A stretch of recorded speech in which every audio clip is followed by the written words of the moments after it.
ರೈತರಿಗೆ ಸಂದ ಜಯ. ನಾವು ನಿಜವಾಗ್ಲೂ ನಾನು ಚಿಕ್ಕ ವಯಸ್ಸಿಂದ ನೋಡ್ಕೊ ಬಂದಂಗೆ ರೈತರಿಗೆ ತುಂಬ ನಿರಾಸೆಗಳಾಗ್ತಾ ಬಂದಿದೆ. ಬೆಲೆಯಿಂದ ಆಗ್ಬೋದು, ಭೂಮಿ, ಮಳೆ ಎಲ್ಲದರಿಂದ ನಿರಾಸೆ ಆಗ್ತಾ ಬಂದಿತ್ತು.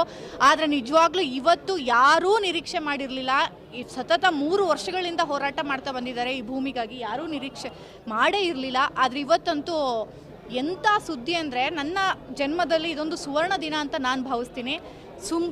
ಸುಮಾರು ಜನ ಸಿನಿಮಾ ನಟ ನಟಿಯವರು ಕೂಡ 1-2 ದಿನ ಹೋರಾಟಕ್ಕೆ ಬಂದಿದ್ದರು. ಅವರು ಕೂಡ ನಾವು ರೈತರ ಪರವಾಗಿ ಇದ್ದೀವಿ ಅಂತ ಮಾತಾಡಿದರು. ನಮ್ಮ ನಾಟಕ ಕೂಡ ನಾವು ಹೋರಾಟದ ಹಂತದಲ್ಲಿ ಮಾಡಿದ್ವಿ. ತುಂಬ ಖುಷಿ ಆಗ್ತಿದೆ. ಯಾವತ್ತೂ ಅನ್ನ ತಿನ್ನೋರು ನಾವು ಕಲಾವಿದರು. ಆಮೇಲೆ ನಾನು ರೈತರ ಮಗಳು, ನಾನು ಯಾವತ್ತೂ ರೈತರ ಜೊತೆ ಇರ್ತೀನಿ. ಈ ನಿರ್ಧಾರ ತಗೊಂಡ ಸಿದ್ದರಾಮಯ್ಯ ಸರ್, ನೀವೊಬ್ಬರು ಮಾನವತಾವಾದಿ ಅನ್ನೋದನ್ನ ನೀವು ಸಾಬೀತು ಮಾಡಿದ್ದೀರಾ. ಧನ್ಯವಾದಗಳು. ಮೊದಲನೇದಾಗಿ ಒಂದು ಐತಿಹಾಸಿಕವಾದಂಥ ಜಯವನ್ನು ಚನ್ನರಾಯಪಟ್ಟಣದ ಭೂಸ್ವಾಧೀನ ವಿರೋಧಿ ಹೋರಾಟ ಸಮಿತಿಗೆ ಸಿಕ್ಕಿದೆ ಅನ್ನೋದಕ್ಕೆ ಇವತ್ತು ನಾವೆಲ್ಲ ಹರ್ಷ ವ್ಯಕ್ತಪಡಿಸ್ತಾ ಇದ್ದೀವಿ.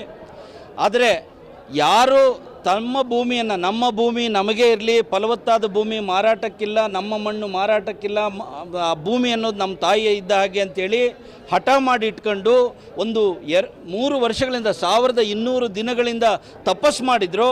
ಅವರಿಗೆ ನಿಜವಾಗ್ಲೂ ಇವತ್ತು ಇಡೀ ರಾಜ್ಯ ಅಭಿನಂದನೆಗಳನ್ನು ಸಲ್ಲಿಸ್ತಾ ಇದೆ. ಕಾರಣ ಇಂಥ ಒಂದು ಐತಿಹಾಸಿಕ ಹೋರಾಟ ಕರ್ನಾಟಕದಲ್ಲಿ ಮತ್ತು ಯಾವತ್ತೂ ದಾಖಲಾಗಿರಲಿಲ್ಲ.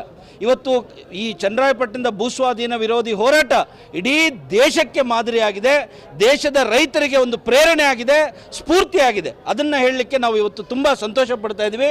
ಆದರೆ ಇವತ್ತೇನು ಒಂದು ಭೂಸ್ವಾಧೀನವನ್ನು ಕೈ ಬಿಟ್ಟಿದ್ದೀವಿ ಅಂಥೇಳಿ ಒಂದು ಸಭೆಯಲ್ಲಿ ಹೇಳಿದ್ದಾರೆ ಸನ್ಮಾನ್ಯ ಮುಖ್ಯಮಂತ್ರಿಗಳು. ಅವರಿಗೆ ಅಭಿನಂದನೆಗಳನ್ನು ಸಲ್ಲಿಸುವುದರ ಜೊತೆಗೆ ಏನು ತಾಂತ್ರಿಕವಾಗಿ ಆಗಬೇಕಾಗಿದೆ, ಇವತ್ತು ಆ ಭೂಸ್ವಾಧೀನವನ್ನು ಕ್ಯಾಬಿನೆಟ್ಟಲ್ಲಿಟ್ಟು ಅದನ್ನು ಹಿಂಪಡೆದು ಅದನ್ನು ಗೆಜೆಟಲ್ಲಿ ಪ್ರಕಟಿಸಬೇಕು. ಆವಾಗ ಖಂಡಿತವಾಗಿ ಇದು ಕಂಪ್ಲೀಟ್ ಆಗುತ್ತೆ ಇದರ ಪ್ರಾಸೆಸ್ಸು. ಅದನ್ನು ಮಾಡ್ತೀವಿ ಅನ್ನುವಂಥ ವಿಶ್ವಾಸ ಇದೆ. ಇವತ್ತು ಅವರೇ ಮಾಧ್ಯಮಗಳ ಮುಂದೆ 1777 ಎಕರೆ ಭೂಮಿಯನ್ನು ಈ ಭೂಸ್ವಾಧೀನದಿಂದ ಕೈ ಬಿಟ್ಟಿದ್ದೀವಿ ಅನ್ನುವಂಥ ಘೋಷಣೆಯನ್ನು ಮಾಡಿದ್ದಾರೆ. ಅದರ ಜೊತೆಗೆ ಈ ಒಂದು ರೈತರ ಹೋರಾಟದ ಜೊತೆ ನಾನಿದ್ದೀನಿ, ಮೊದಲೇ ನಾನು ಮಾತು ಕೊಟ್ಟಿದ್ದೆ, ಅದ್ರ ಪ್ರಕಾರ ಇವತ್ತು ಕೈ ಬಿಟ್ಟಿದ್ದೀನಿ ಅನ್ನುವಂಥ ಒಂದು ಭರವಸೆ ಕೊಟ್ಟಿರೋದ್ರಿಂದ ಅವರು ಆ ಕೆಲಸವನ್ನು ಮಾಡೇ ಮಾಡ್ತಾರೆ ಅನ್ನುವಂಥ ವಿಶ್ವಾಸದಿಂದ ಇವತ್ತು ಎಲ್ಲ ರೈತರು ಬಂದು ಇಲ್ಲಿ ಸಂಭ್ರಮವನ್ನು ಆಚರಣೆ ಮಾಡ್ತಾ ಇದ್ದಾರೆ. ಇದಕ್ಕೆ ಕಾರಣಕರ್ತರಾದಂಥ ಎಲ್ಲ ಪ್ರಗತಿಪರ ಸಂಘಟನೆಗಳಿರ್ಬೋದು, ದಲಿತ ಸಂಘಟನೆಗಳಿರ್ಬೋದು, ನಮ್ಮ ರೈತ ಸಂಘಟನೆಗಳಿರ್ಬೋದು, ಕಾರ್ಮಿಕ ಸಂಘಟನೆಗಳಿರ್ಬೋದು, ಹಾಗೆಯೇ ಕನ್ನಡ ಪರ ಸಂಘಟನೆಗಳಿರ್ಬೋದು, ಮಹಿಳಾ ಸಂಘಟನೆಗಳಿರ್ಬೋದು, ಇವರೆಲ್ಲರಿಗೂ ನಾವು ಭೂಸ್ವಾಧೀನ ವಿರೋಧಿ ಹೋರಾಟ ಸಮಿತಿಯ ಪರವಾಗಿ ಧನ್ಯವಾದಗಳನ್ನು ತಿಳಿಸಲಿಕ್ಕೆ ಇಚ್ಛೆಪಡ್ತಾ ಇದ್ದೀವಿ.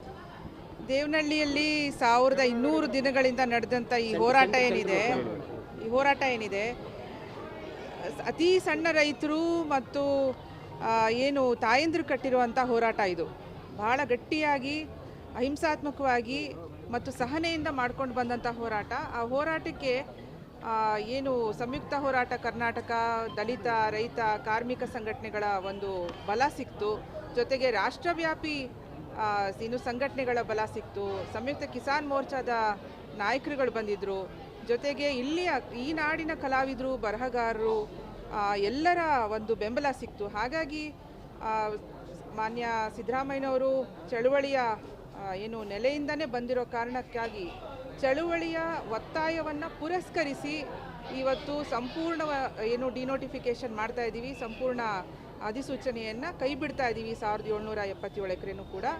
ಜೊತೆಗೆ ಯಾರು ಮುಂದೆ ಬಂದು ಕೊಡ್ತಾರೋ ಅವ್ರದ್ದನ್ನ ನಾವು ತಗೊಳ್ಬೋದು ಅನ್ನುವಂಥ ಮಾತನ್ನು ಹೇಳಿದ್ದಾರೆ.